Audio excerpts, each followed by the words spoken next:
Hi guys, this is Ultra Shin and I'm going to help you if you want to start your cosplay journey. How to start cosplaying. By the way guys, nagko-cosplay na pala ako since 2015. Marami nagtatanong, cosplayer ka pala, ganyan. Yes po, nagko-cosplay ako, di lang halata. So, let's start. I always encourage you guys na gumawa kayo ng page or Facebook page kasi sayang yung malulus niyo kapag hindi pa kayo gumawa. Mga projects, ganyan-ganyan. Just in case. Kasi pag ipopost nyo lang sa personal account nyo, like, okay, it's personal, but yeah.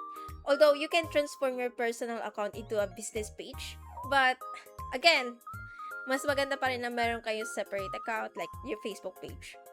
Next is, saan ba maganda bumili ng mga costume? So, I suggest, pwede naman kayo bumili sa Shopee, Temu, Lazada, yung mga ganun.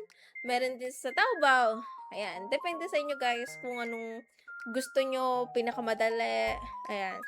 So, how about MTO? So, marami namang kayong mahanap ng mga MTO shop in Facebook. Doon kasi ako naghahanap and yan. Then about the wigs, again, sa online shop, pwede kayo doon. Paano kapag may pagpapakustom ako ng wig? Pwede naman sa MTO, sa mga Facebook. Yan, sa Facebook, hanapin nyo lang.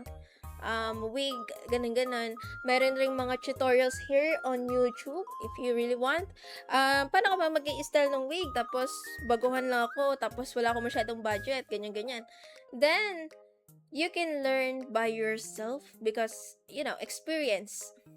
'Di ba? May YouTube video dyan, kaya yan. Huwag kang matakot.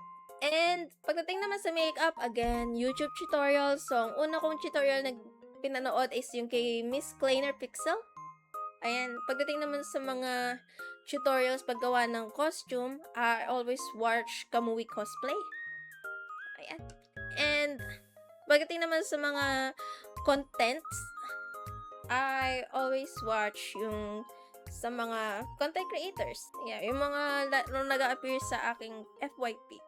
Oh, how about the photo shoot? I really wanna join. Ayan. May tinatawag tayong cos group. Again, sa Facebook. Pwede kayong sumali doon, kausapin nyo lang sila. Ito yung mga kailangan pag-iingat. So, be careful sa mga nakikilala mo online kasi hindi naman lahat is good people. Yung iba nagpapanggap lang. Ano pa ba? Ayan. Yun lang.